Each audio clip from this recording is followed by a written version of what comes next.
Hello everybody. Hello and welcome to Rap Live. Thank you for coming along this evening. My name's Becky Cullen and I'm your presenter and host for the evening. And a very warm welcome to Metronome in the heart of our creative city for a very special In Conversation event with the fabulous writer Ashley Hickson-Lovence. Let's have a whoop. Thank you. And the winners of our Awe of Sport creative writing competition.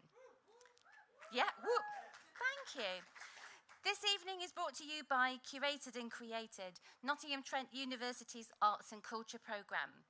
RAP, an acronym of Writing, Reading and Pleasure, sits alongside Bollington Gallery, our music programme, University Hall concerts, Metronome and Craft and Making as part of a programme of exciting, creative, artistic and cultural moments for students, staff and the public.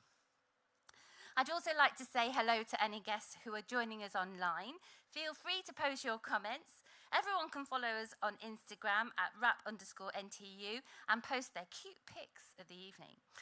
In a moment, I'm going to introduce our special guest and we'll be chatting about all things sports. There will be performances by our Awe of Sport competition winners before half-time. After a short comfort break, we'll be back for more talk about writing and the writing life. Does that sound okay? Good. Are you in the right place? There's no one here for pottery? No? Okay. Let's get started. This term's rap featured writer is Ashley Hickson-Lovence. Ashley Hickson-Lovence is a writer from London, currently on loan to Norwich City of Literature. During his PhD in creative writing at the University of East Anglia, he wrote Your Show, a novel about the life of Uriah Rennie, the first black Premiership football referee, issued by the powerhouse of publishers Faber. His first book, The 392, continues to delight readers, especially those like me who love buses. He has a 2-book deal with Penguin for a young adult novel in verse called Wild East, out next year. He's also written about black masculinity in the recently published essay collection Mandem. There are rumours about poetry. Alongside literary queens Bernadine Evaristo and Mallory Blackman, Ashley was recently nominated for the London Chamber of Commerce Black Excellence Awards in the Outstanding Contribution to Literature category. I know, wow. Now there's the sport bit. In terms of sport, Ashley's advised the Football Association and supports BAMREF, who are developing the network of black football officials. A former ref himself, he's recently been seen out and about again with his whistle, as well as with his new best mate, Richard Herring. He's part of a book bench, he loves knitwear, his only flaw relates to a certain football team from Manchester. Please welcome Dr. Ashley Hickson-Lovence. Let's step this way.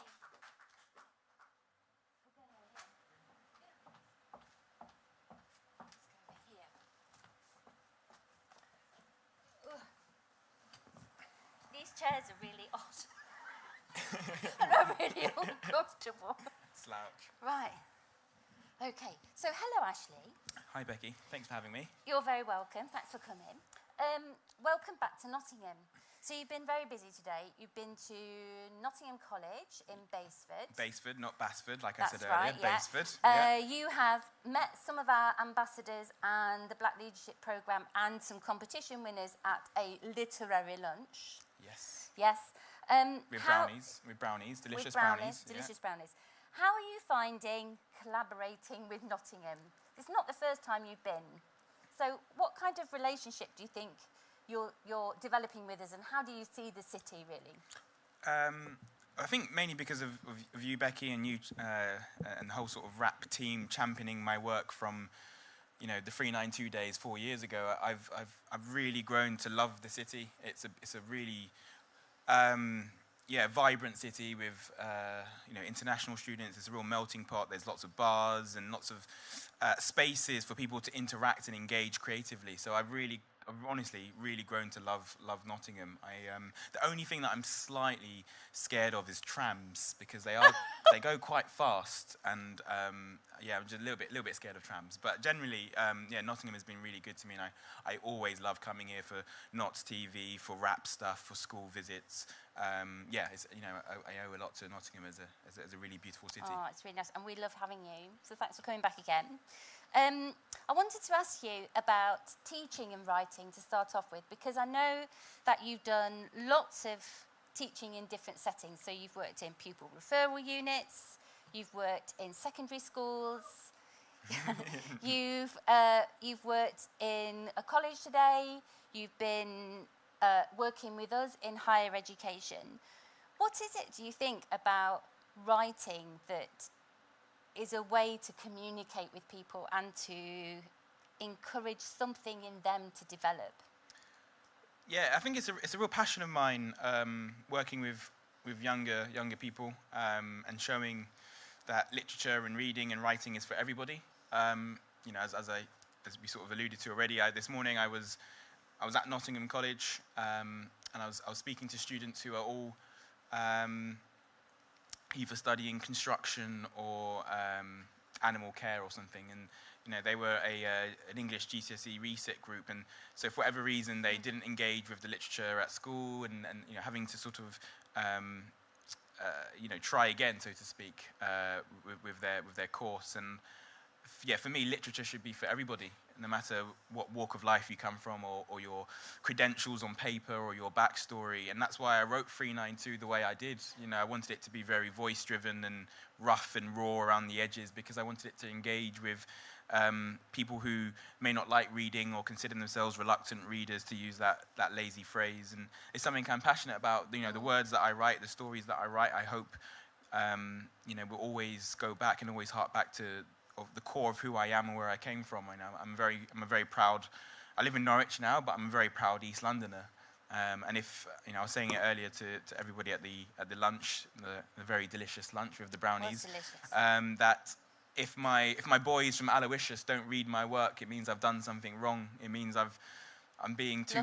I've lost myself. I'm being too pretentious with it. So I need to make sure that I always, go back to my roots with my writing. And talking of pretentiousness, if I may, so you've also done some work for teaching on creative writing courses for adults. So there's an organisation called Arvon who run courses, but you've also been teaching for the Faber Academy, which strikes me as quite a tricky gig, really, because the name Faber is synonymous with excellence in publishing.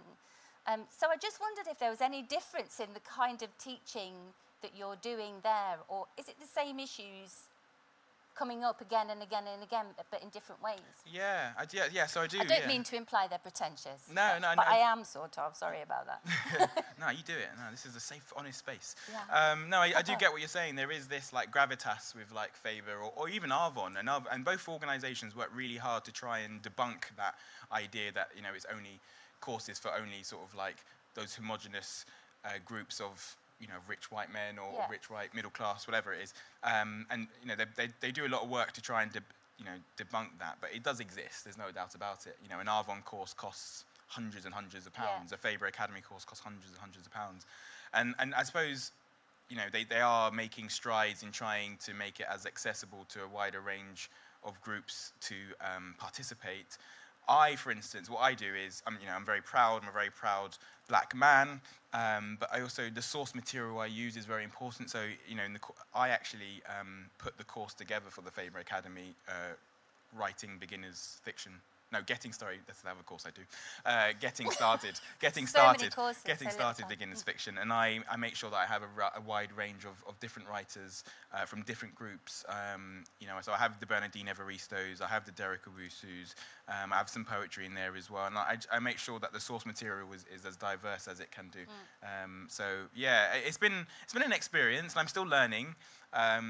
And it's weird that because I do most of my teaching online, which is also kind of strange, to motivate myself, having to mark and get myself up to teach online and stuff. It's different to going to a lecture theatre or going into a seminar room. But yeah, it's good. So I can't complain. It's really interesting.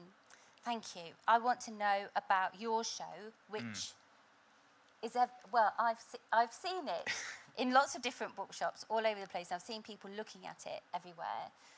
But for those of us who might not know as much about it, so your show, what is it about? Who is it about? All the W questions, really. Where does it come from? Where does the title come from? All of those things in one question. Answer, please. Okay, I'll try and keep it as succinct as Thank possible. Yeah, your show is a novel which is loosely based on the life and career of Uriah Rennie. So he goes by Uri, that's his name that he's more commonly known as. Fascinatingly, Uriah Rennie was born in Jamaica in the late 1950s. He moved to Sheffield in the 1970s. And in 1997, he became the first black referee to referee in what was then called the Premiership, and we all know it now as the Premier League, the very top division. He had a relatively successful career. I say relatively successful. I mean, he was a top-level referee for about a decade. Yeah. He did get relegated one year, but we won't talk about that. For over 10 years, and he retired in 2008.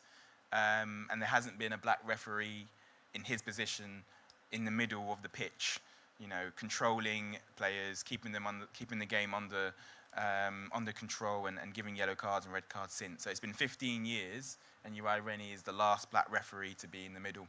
And as someone who grew up loving football, for me that's not good enough. You know, I am a Manchester United fan in many ways. I say in many ways. It's all right. I know. We are awful. We're so bad. And, you know, we have players like Rashford and whatnot doing great things on and off the pitch when he's on form. And I just don't think it's right. There is this, like, lack of black managers, black referees, black people at the top table making bigger decisions about a football club. And that's why I'm so passionate about your show. I don't want your show to be a book which is just for Black History Month. I want your show to be a book that has that longevity for years. I want people to know the name Uriah Rennie and not just associate it with the negative aspects of being a referee or some games that he did where he may have sort of evoked controversy. I want people to know the name Uriah Rennie and tell their friends about Uriah Rennie, because I think he deserves it, you know. And that's where the title comes from. Yeah, so your show is... he had a bit of a reputation during some parts of his career as being a bit of a showman, making the game all about him, showing cards a lot, doing karate-type warm-ups before the game so everyone could see him, and all that sort of egotistical stuff. I think some of it's true, some of it is highly exaggerated, but I decided to play on that as much as I could, play on this perception of the referee being a showman and it being for TV or whatever it is. So yeah, I sort of took that phrase and lent on it. And obviously, it's written in second person, so it uses the you instead of the more traditional first person I or the third person he or she or whatever they. And also, you know, Uriah Rennie, right? You are, you, Uriah, are Rennie. Your show, your, get it? You are, I get it. I can hear it. So, you know, it's tenuous, but there's something there, you know, there's a connection there. So, yeah, there's lots of different things, but yeah, I quite like your show because I don't want this to be a book just for football fans. I'm very passionate about this book being a book for, I don't know, people who just love good books, you know, good literature. So and it's very lyrical. The style is very lyrical. It has got. We can't ignore the fact there is football in it. I got a bit overexcited sometimes. It's all right. It's fine. I did. Yeah. It's okay. I'll let you off. But let's let people hear for themselves now. So could I invite you to read us an extract from the book? I didn't know I was going up there, but yeah, I can well, definitely you can do go that. up there. You can stay here. It's up to you. Fine, I'm up now. All right. Okay. Let's give him a applause. Okay, so I'm going to read 3 extracts, one after the other, to give you a flavour of what your show is about. Your show is about Uriah Rennie, the first and still the only black football referee to actually be in the middle of a Premier League fixture. But in many ways, it's about what it means to be a black man in particularly white spaces. The darkest man in the room, darkest eyes, darkest hands, darkest nails. The pint drinking pauses as you walk into the spit and sawdust pub. Look for a corner to sit in. Quiet whispers but loud eyes. A so-called figure of suspicion, followed by the security guard in Asda, calls people to cross to the other side of the road. Can I touch your hair? My best mate's black. I'm not racist, but flash needed for the camera. Are you from Jamaica? Do you like Bob Marley? The cab driver worries you'll do a runner. Dark skin, white teeth, a beast, a brute. Product of the welfare state from the wrong side of the tracks. Baseball cap, hoodie wearing, spicy food loving, weed smoking, national anthem not knowing, council flat renting, gym going, benefit baby. You see the things black men don't have.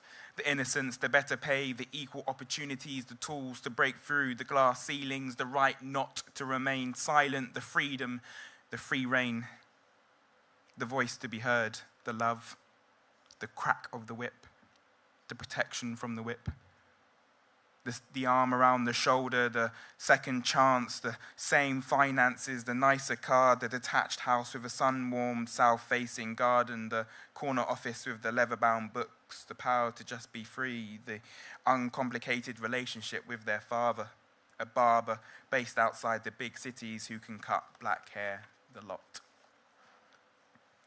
Unlike an away fan lying low in the home end, you can't hide your true colours. You're the only black referee in professional English football. You stick out. They say the best referee is one you don't really see, but everyone notices you, Uri. You're hard to miss. The too many still, you are a black referee when all you want to be is a referee who happens to be black. It was only 10 years or so ago that John Barnes backhilled a banana thrown at him off the pitch. There are still only a smattering of black fans in the stands. You are an ambitious man and want to be seen on the world stage. You still regard refereeing as a hobby, but a hobby you take very seriously. Come hell or high water, you will be back. The bastard in black. The bastard is black. Part 2. It's late November. As you blow the half-time whistle, gather up the loose ball and trudge down the tunnel, you hear the boos from the home faithful. To be expected, of course. You see, football is a pantomime at the best of times. There's anger in the air, there's anger in the tunnel, there's anger in the press boxes, there's anger in the boardroom, there's anger in the stands, there's anger in the commentator's gantry, there's anger in the pubs. Has football become too angry? You were raised in Yorkshire. You're made of tougher stuff. No matter how bad it gets or how bad it was, you've got to dust yourself off and carry on. Even if they say you've lost control, you've got to puff your chest out and go again, because there's 20,000 people out there who've paid good money to vent for the full 90. Sweat drips from your forehead. Your hamstring twinges. Your muscles ache. In your deep Dell dressing room, it's hard to escape the voices of the two managers either side of you. Verb, cuss, cliche. Verb, cuss, cliche. Peter Taylor, Crystal Palace to the right. Paul Simpson, Preston to the left. Chirping away like angry birds they are. Vultures. Fly away, Peter Taylor. Fly away, Paul Simpson. The walls are shaking. The liquid in your cup trembles. You are reminded of that song by Steelers Wheel. Here you are, stuck in the middle. In the stands, you tried not to look, but you could see the hate in all the faces of the rabble-rousers, coffin-dodging fogies, sucking on Murray Mints and Werther's Originals, the school children, teachers, lawyers, doctors, their cheeks all puffed up and red like overinflated balloons. They swear every offensive slur under the sun, gobbets of spit flying out of their mouths like a faulty shower, veins protruding from their neck, from the center of their foreheads, from their temples. You see their gestures, wanker tossing, middle finger flipping V-signs, an impressive range. Thousands of eyes, thousands of erect fingers, all pointing at you, Uri. Smell that familiar Saturday stench. Football fumes, armpits and sweat and deep heat and hairspray and last-minute shits in blocked bogs. You breathe it in and it nearly chokes you. The players know you're unsure, the fans know it too, your face gives it away, but this is not one of those games. You've got a bit of a battle on your hands here for the next 45 with the score 0-0. The players are ready to resume. The sound of the studs against the concrete signals the impending start of the second half. You look at your watch and nod to your two assistants. Quick slash and it's time for round two. Boots laced up, socks pulled up, ball in hand, ring the bell and go again. But as you walk out for the second half of Preston North End versus Crystal Palace, the Lily Whites versus the Eagles, North versus South, Lancashire versus South London, Whites versus Red and Blue Stripes, over the tannoy, you hear the stadium announcer say something that doesn't quite sound right, that affects you more than it should, leaving you exposed to the Deepdale crowd like a rotting carcass. Enjoy the second half of the Uriah Rennie show. The echoes are heard across all four stands, followed by a chorus of smirks and then outright full-blown laughter by the mickey-taking spectators. You see, for a big man, on hearing the words uttered over the tannoy, you feel all of a sudden quite small. You try to shrug it off. You push out your chest and straighten your shoulders, force a smile, but that comment hurt a bit. You're doing your best. The Uriah Rennie show, eh? Your show. You can't let childishness affect you. You dig deep at Deepdale, you dig deep and hit a rock, you run your diagonal and penetrate the penalty area when you need to, you get into your drop zone and position yourself so you can see any shirt pulling or elbows. It's one of those games, it's 22 muscly, hairy, sweaty, swearing men kicking lumps out of each other. You're proactive, you use your voice. Watch those arms, lads, keep it tidy. Keep it tidy, Yuri. It's cold, it's so cold, but not long to go of your show. You try to let the game flow. You tell Clinton Morrison of Palace to keep it tidy. Keep it tidy, Clinton. Keep it tidy, Yuri. Final score, 0-0. The players haven't scored, but another game well managed feels like a win to you. The Uriah Rennie show, damn right it is.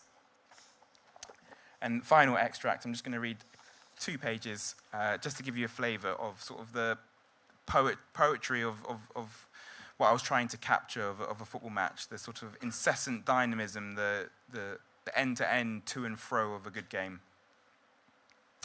A game of football is a game of football. If given the chance to, players will try to pull the wool over your eyes, get one over, blindside you. But you're old enough now. You're wise to their tricks, despite their spit, their indignation, their arms, swear words, and dirty looks. Before every game, that familiar feeling, that nervous energy that sits at the bottom of your belly, anticipation coursing through your veins, the butterflies kicking in, he's kicking him, studded down the shin, the Monday morning appointments are in, eyes roll down the page, you look for your name. Look across at the two teams, look for the ground, think about games from before, what might have happened last time you were there. Sometimes in some stadiums, the ball feels big and you see the situation clear. Sometimes in the same stadiums, your sight line is broken, the ball is lost in a tangle of legs and the same bad things occur. But you go where you were told to go, referee the games that need to be refereed in front of the cup of tea swillers and the pint of beer spillers. As a referee, not the most beloved position on the pitch, you need to have eyes on the back of your head. You arrive. Head into the officials' room with your kit and flags. You've gone from handling plastic bags to holdalls to wheelie suitcase. Working on the weekend like usual, there's life in this old dog yet. You've gone from rain-slick dog shit on the pitch to being the dog's bollocks, fending off dogs abuse in the biggest stadiums in the country to be best in show. Your show. From grumpy groundsman reluctant to put on the floodlights on in the peak of winter to Old Trafford to Wembley. From scratchy loo rolls and mushy peas and hendos, repeatedly kicking a tennis ball against the wall, playing football with your mates till it got dark and you've lost count of the score, to being back here at St. James's Park and saying a little strength-giving prayer in a quiet corner before it kicks off. Between your finger and your thumb, the squat whistle rests, snug as a gun. Air sucked in from the bottom of your lungs, up through your chest and out through your lips. Breathe, Yuri, breathe. The whistle is mightier than the sword. Thank you.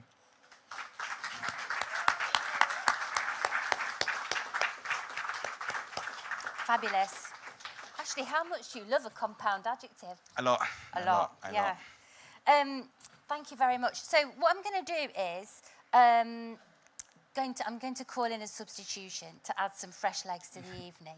So I'd like to welcome Dr. David Hindley. So David is a principal lecturer in sports science at NTU. He's carried out research into the social capital of sport and the impact of the parkrun movement, advising Sport UK and FIFA. So please welcome David Hindley.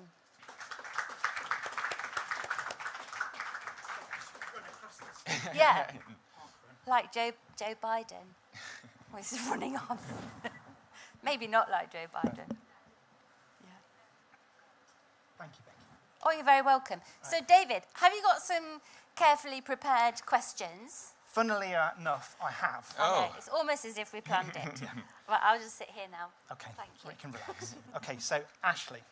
David. So I was a football fanatic in my late teens when a number of the kick-by-kick reports that you describe so beautifully in your show were set. So as a researcher, I'm interested then, can you give us some insight to your research process? So how did you manage to capture that period, that time period so accurately?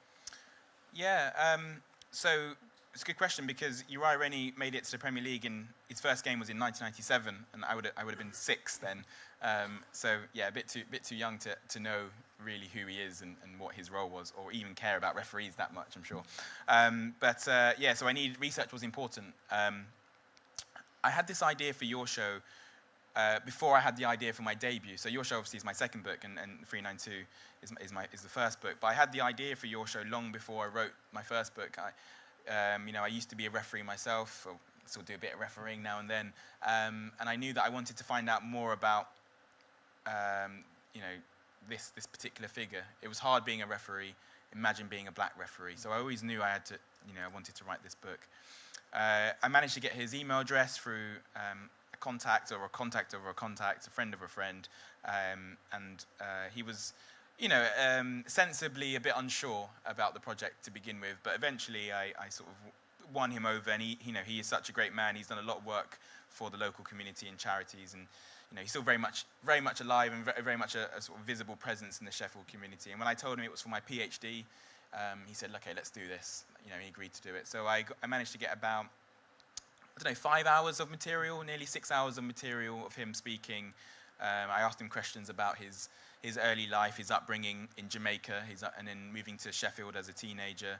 And he was very open to sort of telling me a bit about his life. So I had 6 hours of material to work with. I had hours of YouTube footage to watch.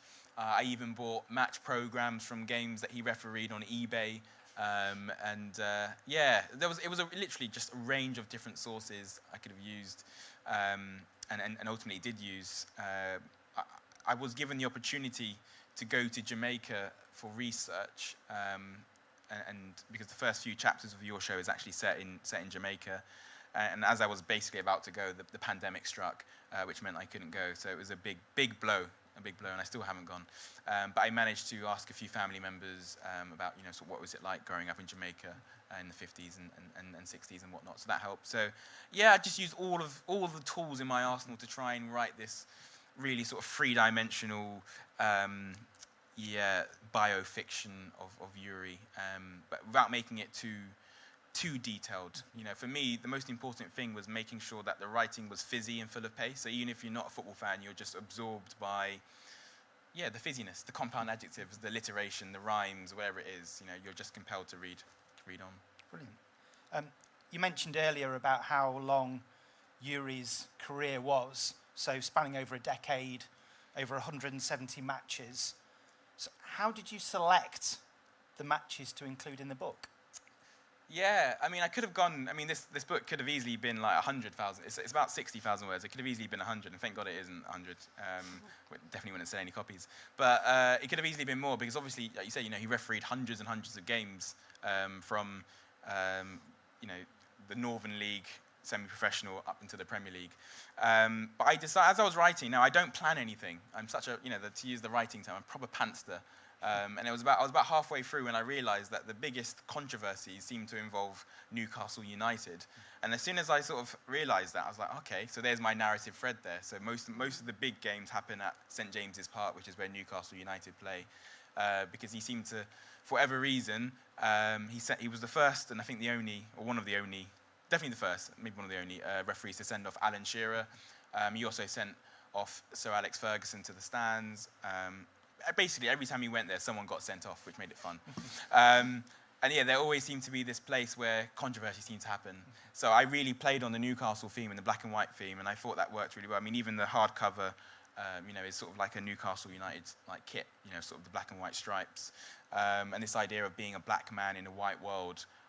That was some of the sort of figurative motifs that I was playing with, black and white, being a black man in a white world, Newcastle United, black and white stripes, and that's sort of the thread that I ran with. Yeah, and I could have easily got even more overexcited. I think I did get a little bit football heavy at times, but in the main, I tried to really strip it back and just focus on some of the bigger moments, like sending off Shearer, or like, grabbing Roy Keane or whatever it was. Thank you. It's been alluded to earlier about your experiences as a referee, and also someone that formally observes referees for the FA. Have those experiences helped to shape your show and how you managed to then kind of explore Uri's life? Yeah, it definitely did. I want this to be a compelling work of fiction. Like I said, like even if you don't like football or sport, whatever, I want you to enjoy the sort of writing of it. But I also want readers to understand what it's like to be a referee and some of the pressures of that of that role. I'm sure it's very clear at the moment. I mean, with the VAR debacle that we are currently inhabiting in the world of football. But I want readers to understand that it's not easy. And what would you do in certain situations? I think there's a moment where I do like a sort of Who Wants to Be a Millionaire type thing, where I go, there's been a foul. Do you A, give a penalty, B, give a free kick for diving, give a yellow card, give a red card? And I really wanted to be a bit playful with that experience of what it's like to be a referee. I'm not going to lie to you, when I'm refereeing, sometimes I am guessing. And it is just like, penalty, why not? But, I really wanted to, It's not what we wanted to hear, actually. Nah, I've got to be honest. It's one of those spaces. It's an honest space. So I really wanted to put the pressure on the reader a little bit to say, like, what would you do in that situation when you've got 25,000 fans, 35,000 fans swearing at you and doing V signs and whatnot, but you've got angry players and angry managers, and you've got a decision to make. You've got a decision to make. I was being a little bit joking. I was joking about the sort of giving a penalty, or was I? But I think, I think Uri was the ultimate professional. He really was. Everything he did was because he was trying to keep the game under control, and that's what I tried to do. Sometimes that means having a laugh and a joke, but sometimes that means giving red cards out. And obviously, it was hoped that Uriah Rennie would be the trailblazer, the kind of the pioneer for a new generation of minority ethnic referees. But looking back, he's obviously proved to be that outlier. So what are your thoughts then on why there continues to be that lack of diversity amongst officials within certainly the professional game? Yeah, you're absolutely right. And I think Uri would openly say he'll be very disappointed at the fact that he retired 15 years ago, and for a game that is the national sport of this country and is relatively rich and diverse in relation to the players on the pitch, especially in terms of black players, that there aren't any more black referees. There are lots coming through the system, and the FA, I was saying this, I was speaking very sort of positively earlier about the FA and the changes they're making, but the fact it's been 15 years is not good enough. It's appalling. The reason why I became a referee was because in many ways I saw him doing it, and the fact that there hasn't been someone like him for 15 years, that means there's 15 years of people not becoming referees because they can't see anybody like themselves in there, and I don't think that's good enough. For me, to be it, you need to see it, and we're still a few years from there being a black referee in the middle. There's lots of reasons for that. I think the FA would definitely take a lot of the blame for that. I think they weren't. I think they were very archaic in the way they ran the world of refereeing for many, many years. Things are changing for the better. Becky mentioned that I'm part of BAMREF, which is this organisation which is trying to promote black referees, not just black referees, but sort of ethnic minority referees and referees from particularly marginalised groups to get to the very top. That means mentoring, that means giving them Premier League experience by having match day experiences on the side and shadowing Premier League referees, conferences where we invite Howard Webb and people from the FA to come and listen to these stories and what's happening at grassroots. And it's only been going for a few years, but we are making quite an impact. And I've got a lot of respect for the two organisers, the two chairs, who are Aji Ajibola, he's a referee in the Football League, so sort of like League One, League Two. And Joel Mannix, who stopped this year, but he also was a National League referee. He stopped because he felt like he wasn't getting the promotion that he deserved. And there's a long way to go. There's a long way to go. But I'm very sort of encouraged by some of the changes the FA are making. I mean, the reason why I stopped refereeing when I did is because I didn't think I was getting a fair deal, I'm only slowly returning to it after 4 or 5 years break, because I feel like my presence is now welcomed when I didn't think it was welcomed before. So, long may it continue. Okay, thank you. You'll be pleased to know, as the kind of super sub or mediocre sub, this is my last Super question. So I think it was reviewer Matt Dickinson in The Times that heralded your show as the football novel is back.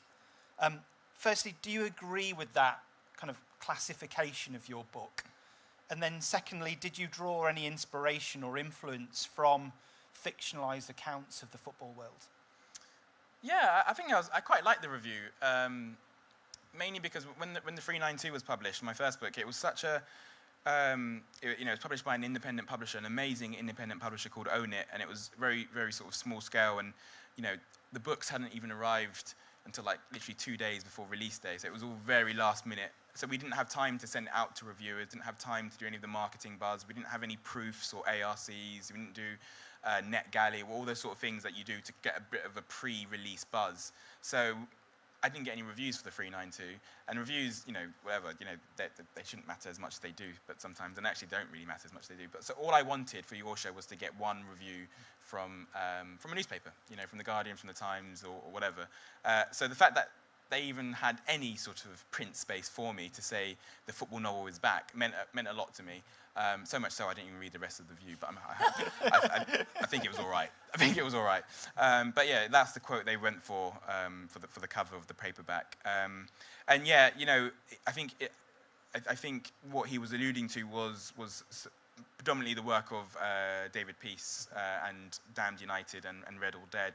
I love both books. I also, so The Damned United is about Brian Clough, obviously very well known here in the city, but in particular his spell at Leeds United, and it's an amazing book. It's an amazing book. It's full of pace. It really gets inside his head, and I definitely kept that close to me when I was writing. Red or Dead I really liked, but I found it far too long. It's massive. No one's got time for that. But yeah, no, I definitely leaned on David Peace and his excellent writing when I was writing your show. But in the main, I think it was slightly different because I was, the person I was writing about was still alive, whereas, when David Peace was writing about Bill Shankly for Red or Dead, or Brian Clough for The Damned United, they had long passed. So I had to be, I suppose, a little bit more careful, but it didn't affect the writing of it. Nothing, I wouldn't change too much about your show, I think I'm very proud of it. I was writing about a hero of mine, about the sport I loved, in the way I wanted to write it, in the poetic, fizzing, kind of kooky way that I wanted to have it. So yeah, I'm very, very chuffed of it. Thank you. Super sub. Well done, David. Really good question. Thank you. Very interesting. Very interesting. Thank you. So, to celebrate Ashley's time as our featured writer and inspired by your show and his fab writing masterclass, we asked students and staff to enter a creative writing competition called The Awe of Sport. Director of NTU Sport, James Hayter, myself and David, he is entirely responsible, chose winners who captured that sense of awe, whether spectating, participating, or imagining new sports entirely. The entries are curated in the beautiful anthology that's launched here tonight, so please pick up your copy.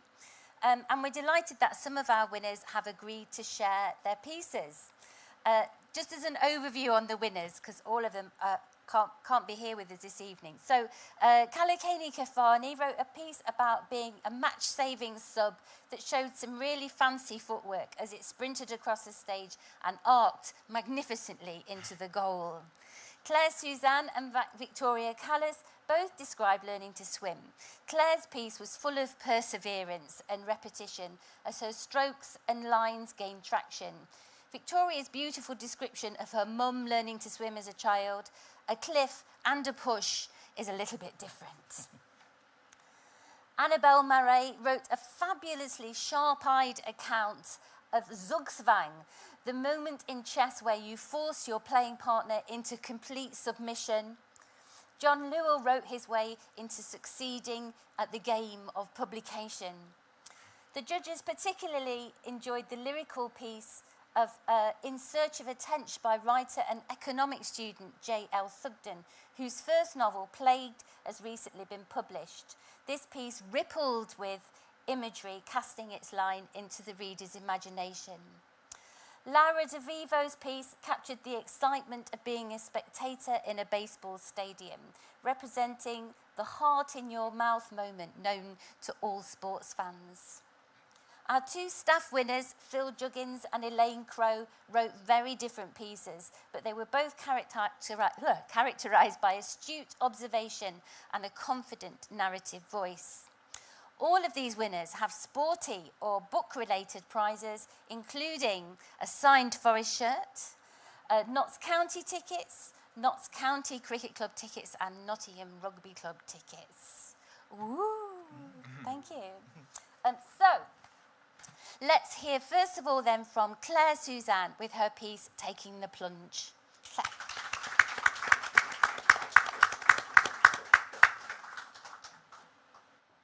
She's still coming. You'll have to excuse the voice, sorry. Woke up like this morning, so. Taking the plunge. I can do this. No, I can't. Yes, I can. I gasped for breath. Water sprayed into the air as I slapped my hand down onto the surface. With another wrench of my arm, I pulled myself forward, hoping at some point I would reach the end. If there is an end. It felt like years had passed since I started rolling about on the water's surface, flailing like a fish caught in the net. Another gasp, a mouthful of air, and water. Usually, the thought of entering a swimming pool would cause me to break out in a hot sweat. I was a total novice, my only experience being 20 years prior, when my primary school teacher demanded that I entered the cold, cloudy water that was the school swimming pool.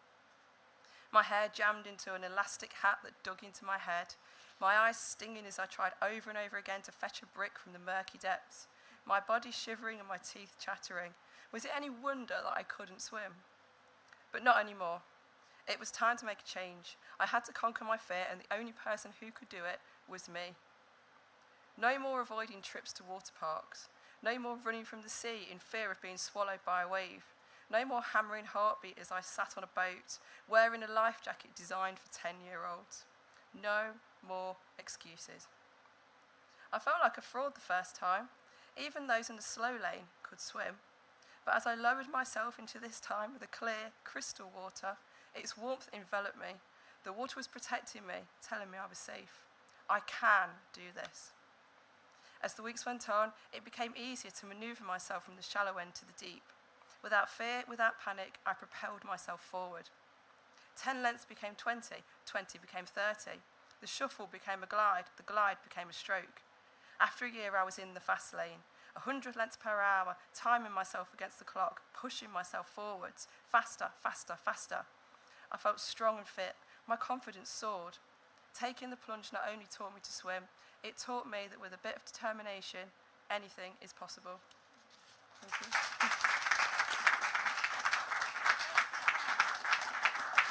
Next reader has been writing the NTU prospectus all day, and for longer than today, actually, I imagine.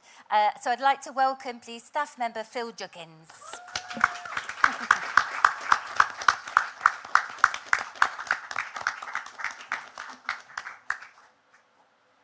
This way.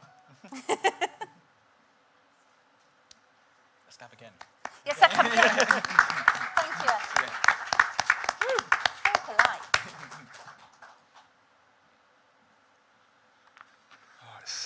not to be talking about NCU.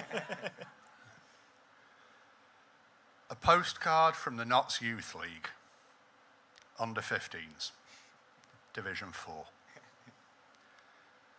It's the same scene every Sunday. The early starts, the crap coffee. The sleepy trek to Cotgrave, Calverton, Kimberley. The inspection of a chewed up pitch before the kids arrive. Hunting with a net of balls on my back for dog turds and condoms.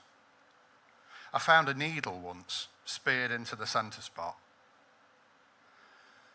The weather's turning now, autumn announcing itself with low, clinging fog and a piercing dampness. This is Worksop Rec. And this is 8:30 a.m. I should be in bed with my wife and the cat, swaddled in the happy heat of deep sleep. A red Kia rolls into the car park. 2 doors slam. It's Jack and his gran. She stays by the car in a big coat, wreathed in smoke. He trudges over, offers a limp fist pump, and then pulls a ball from the bag. Jaden comes next, the star boy. Bigger and faster than the others, a triumph of genetics. His mum delivers him grudgingly, warns us every time to keep him safe. She doesn't like football. It's a noisy, polluting distraction from school, from family, from church. And then one by one, they arrive. Felix, Sam, Josh, Jamal. There's no talking to them anymore. Last season, they seemed lighter, less self-aware. Now, it's just sullen, stony contempt, with all encouragements ignored and every suggestion sulkily refused. But that's teenagers for you. Some of them haven't had the best of luck with grown-ups. They love each other, though, and they love this. They tease and cajole. They play and laugh and live. And for a little while, they can be someone else. Not dyslexic or nerd, truant or immigrant, just a footballer. There's no fear on that pitch. There are no tears, there are no pillows clamped over ears. I said to them once, remember this, the simple joy of a Sunday morning when life is only you, your mates, and a ball. Because one day, further on down the line, you'll just be tired all the time. It won't be like this anymore. For a couple of hours, I said, let the world and your problems fall quiet. Seed those stories that will last a lifetime, forever replayed and worshipped in a private corner of your mind. That perfect tackle, that winning goal. You'll miss these Sunday mornings, I told them. But they weren't listening. And why would they? I didn't.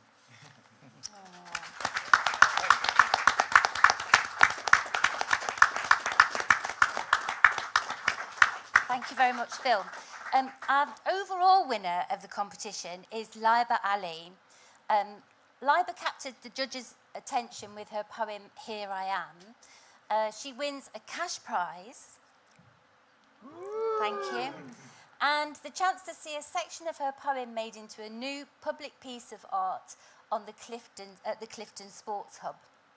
Her piece is read tonight. Unfortunately, she's had a family emergency, so we hope, Liba, that you are okay.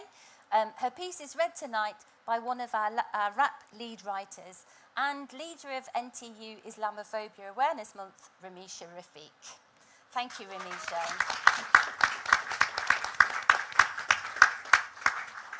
Thank you, Becky, and congratulations, Liba. Here I am, Liba Ali. I was never good enough at catching the ball or hitting it with the bat, making the runs or landing the perfect jump. I always thought sport required perfection. It's an art that is constantly judged. I never thought I'd find a place for me in a world of such intense actions, all with a role in the play that they put on, but I did. An ethnic minority woman who found her place. It took me time and patience. I never thought it would happen, but one day it just did. You may not think it is a sport due to its lack of competitiveness, but this does not mean I didn't enjoy the thrill of cheers from my team when I finally do it right. Pilates may not seem majestic like an F1 car rounding a corner, or a football goal going into a goal. Its beauty is its own, bringing together a group of like-minded people to take part in something bigger than us with no pressure. Just rapture in building strength and endurance. A sport, not by name, but in play. Thank you very much. Thank you, Louisa. Okay, so it's time to jog off for a break. But let's all be back on the pitch ready for the second half by about 8 o'clock. Can we do that, do you think? We do a quick turnaround, have an orange quarter, and then be back in our seats. Thank you very much. Thank you. Thank you.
Okay, we ready to start again, Tom?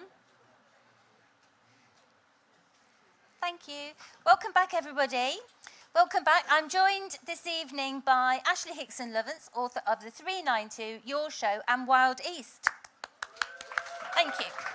So before the break, we heard from some of our student readers, and we have some more student readers who are going to share their, student and staff readers actually, are going to share their pieces from this fantastic anthology, The Awe of Sport, available at all good tables outside the door at the end of the evening. Yeah, pick up a copy, make sure you share it and enjoy it. So the first speaker we're going to hear from is Laura De Vivo. Hello, Laura.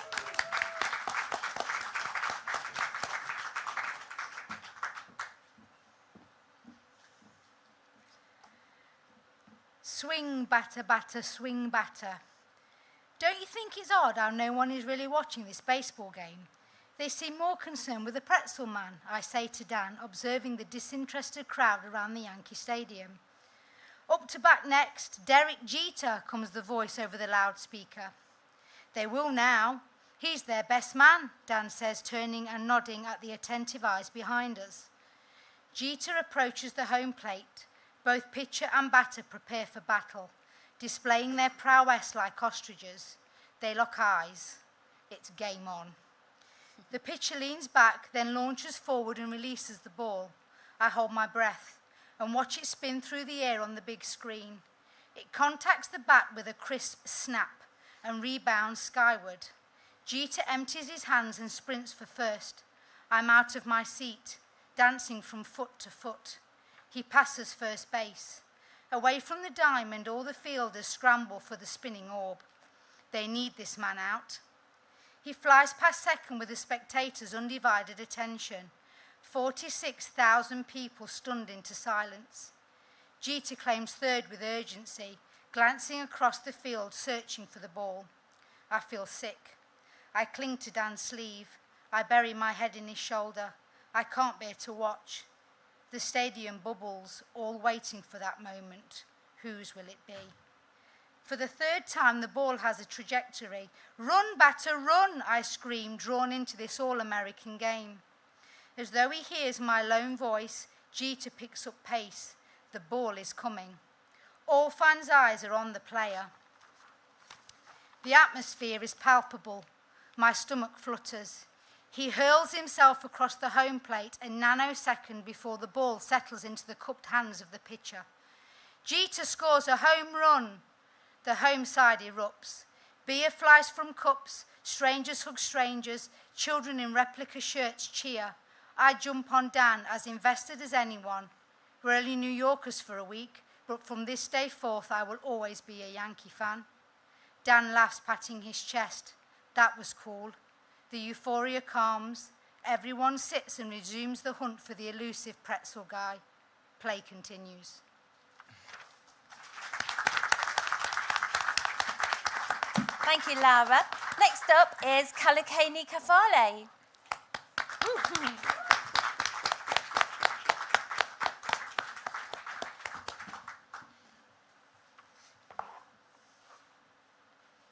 Right, this is called Sub.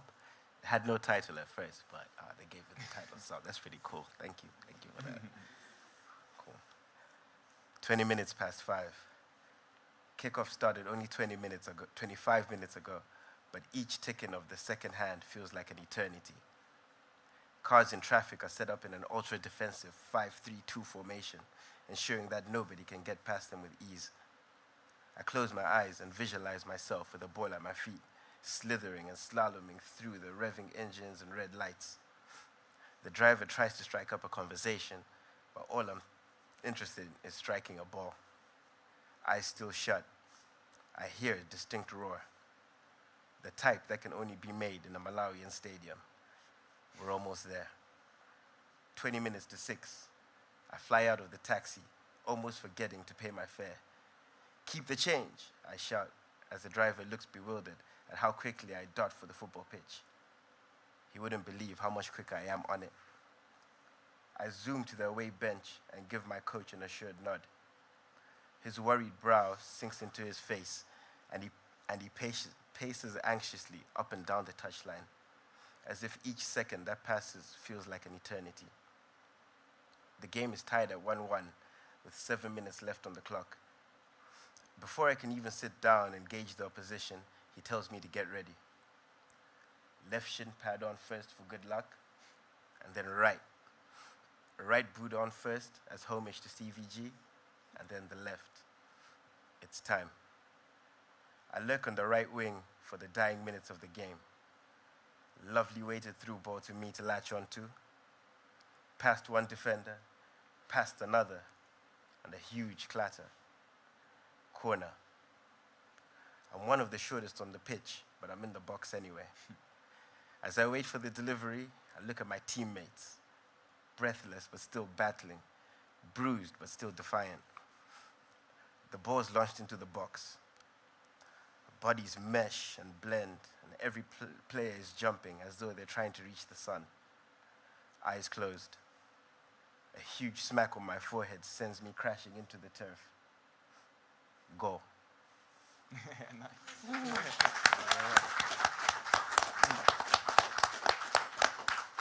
Fabulous. And our final reader is from the Staff Writing Guild, the newly formed Staff Writing Guild this year, and it's Elaine Crowe.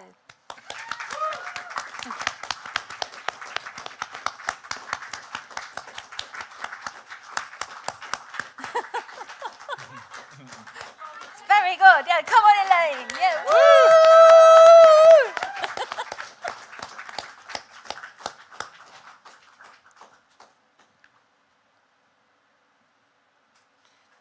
Okay, this one's called The Wait.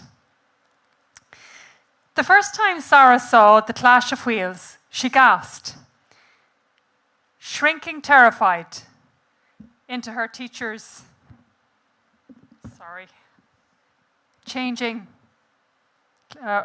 teacher's arm clinging tight. Every so often she peered out from her snuggle cave, daring to watch. As the game continued, her head turned more often until she was so fully entranced that she didn't notice that the teacher, Mrs. Bloom, had moved away to other students. A huge roar went up as the team in red slammed the basketball into the basket. Just as quick, the Blues gathered it and raced down to the court, wheels clanking when they crashed together. A player tumbled over and his teammates quickly helped him up. No time for niceties, on they went. Afterwards, she wanted to stay, not go back to school. Des, the bus driver, loaded them, ensured they were all clamped down, and after he's made his joke about them going through the windscreen, asked if they enjoyed it. She had. That week in school, for book choice, she asked for a book on wheelchair basketball. Mrs. Brown promised to order one. Every day she asked and got the same response. A patient hand on the arm. Soon. Then a parcel wrapped in a gold ribbon was placed ceremoniously on her wheelchair tray. Delighted, she held the book up in the air to a chorus of shouts and whoops of joy from her ever-excitable classmates. She showed it to her mum that night and said she wanted to play.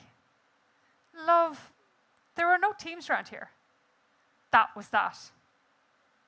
Later, are you okay, love? Sarah didn't meet her gaze, merely grunted, taking up her book again and flicking through the pictures. At bedtime, her mother tried again. It's very dangerous. But Sarah had her answer. They wear helmets and they get straight back up after they fall. Years later, holding their trophy high, blood gushing down from her face from an accidental smash, and arms aching beyond anything she could describe, Sarah's eye was drawn to the TV screen panning the audience. Two people dancing up and down when they realized they were on telly. A very proud mother, squeezing Mrs. Bloom's arm, dancing together. Then they took out the book, held it high, gesturing to the camera, triumphant. Thanks. Thank you.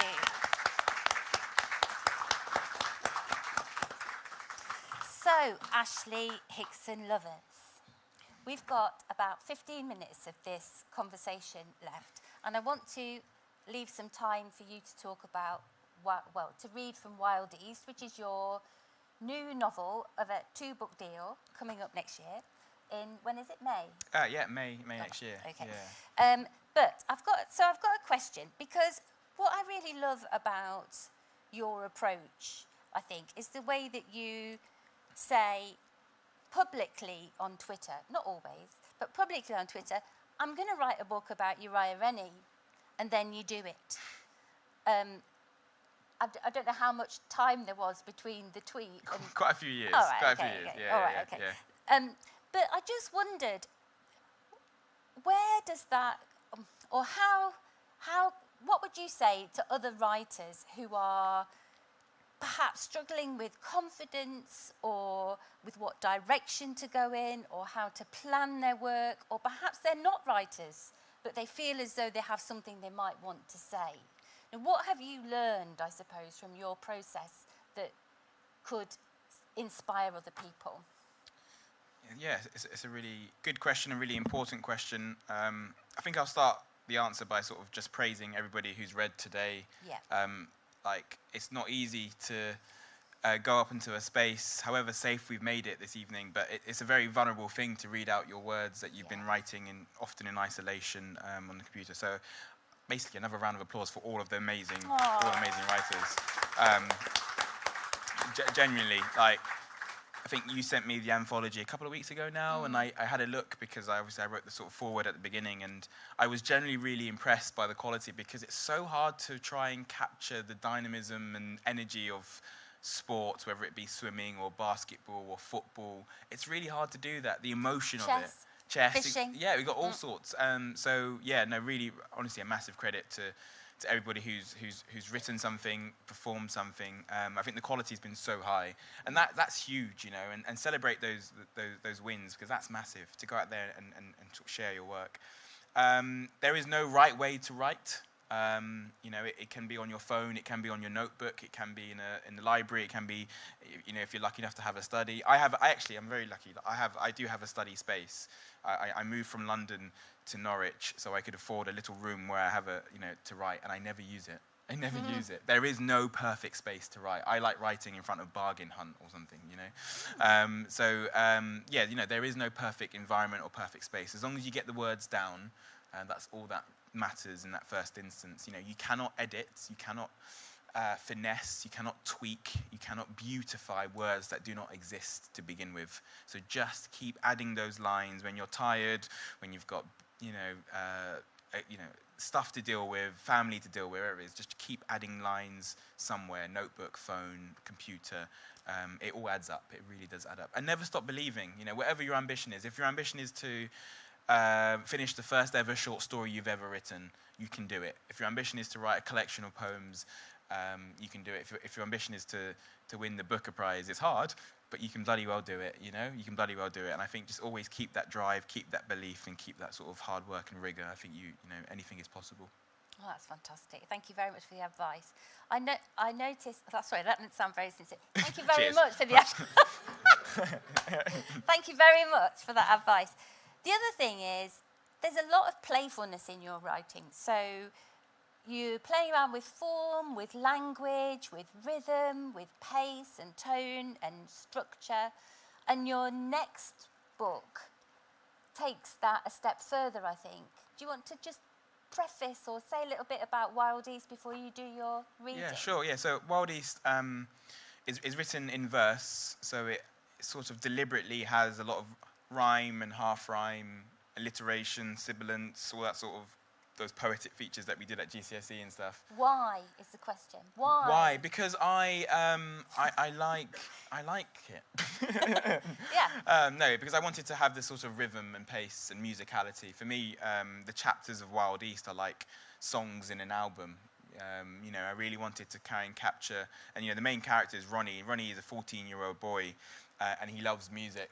And I've wanted to try and capture that musicality in the words. So there isn't this margin to margin prose. It's very short lines, very sort of pacey and very short sort of stanzas instead of paragraphs. I wanted there to be this musical pace, this musical energy, and I wanted it to sound good, sound good, So it fit. It fitted. Yeah. so that I can. It feels like So often when I'm reading Wild East or editing Wild East, as I've been doing for the last I don't know however many months, I recite it in out loud, and I look a bit crazy, but it's about getting the the rhythm and the cadence and that sense of musicality, so it sounds like music, and that's really important to me. Are you going to end up being a poet? Is that what's going to happen? Poetry is a big love of mine. It was the first thing that got me reading and writing. The work of Frank O'Hara. It was very accessible. It was very sort of ambulatory, like this journey through New York. I've never been to New York. I've still not been to New York, but it felt like through Frank O'Hara's words, I knew it. Really accessible, really engaging. Poetry doesn't have to be really stuffy and big words and long words, and I think the same about prose as well. Like I said before, will my friends from my secondary school like this? And if not, it means I've got something wrong.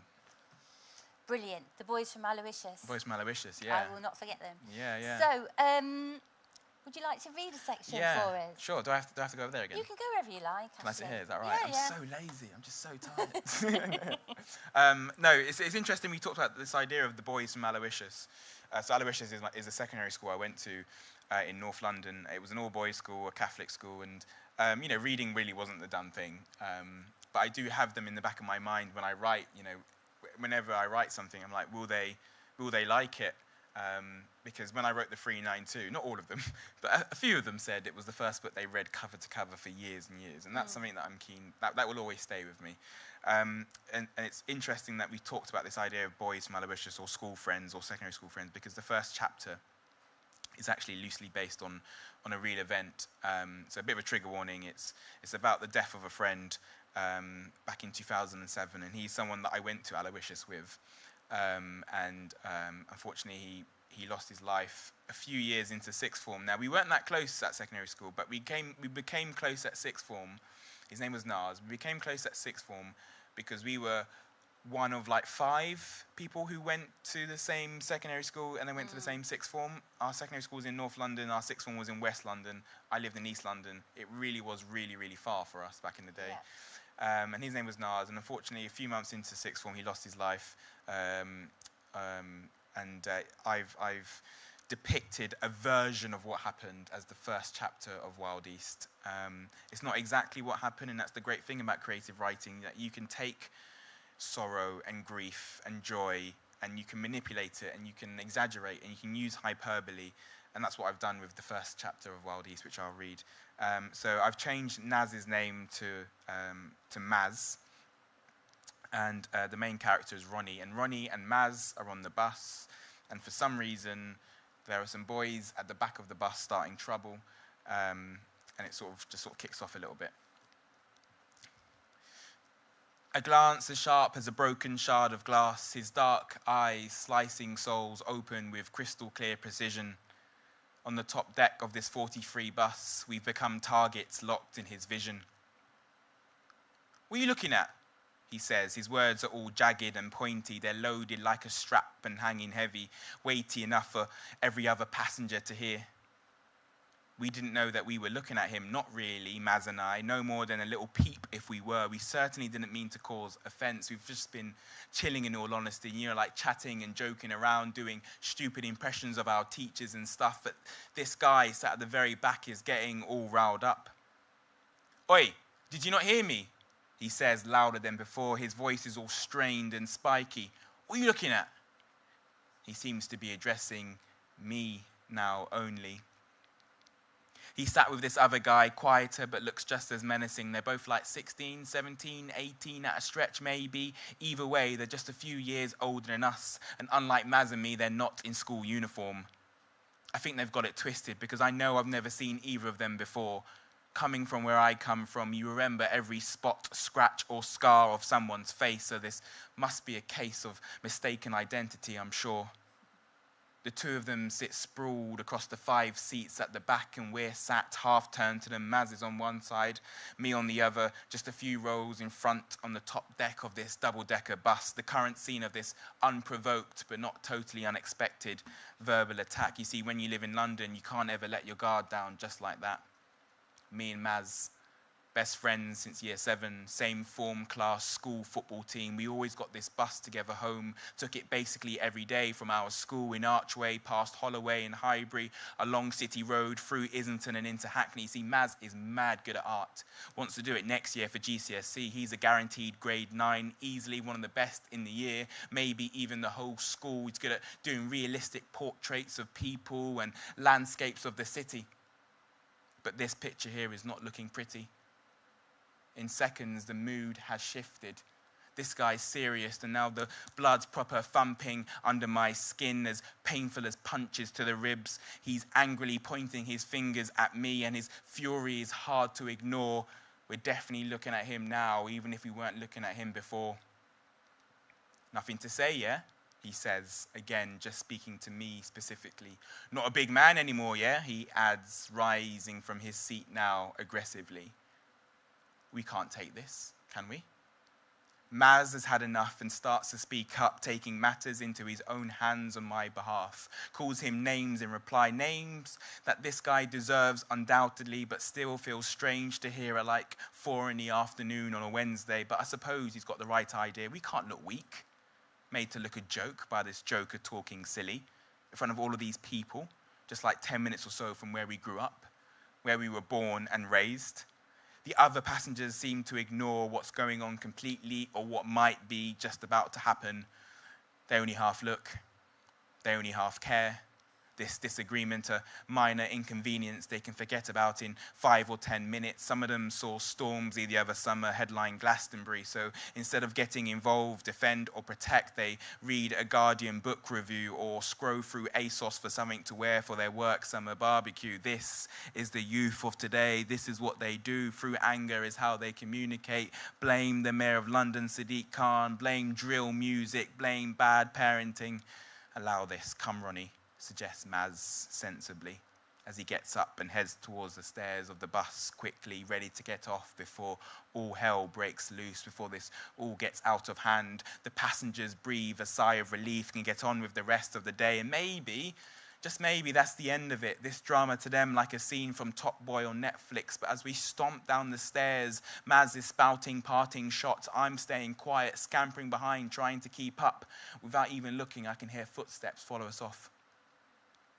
Now we're walking back towards Islington Green, and even Maz seems keen to just get away, but this guy is not giving me the space. His trigger finger is jabbing my temple, and I'm too shook to react. I'm too scared to respond. My heart is in my throat. The heat is in my face. These guys are now moving mad. The main one in particular, his limbs are flailing and fizzy. His legs and arms are all frenetic in our rush to escape and get away. We barge past this posh couple who at first act outraged, but then see what's going on and say nothing.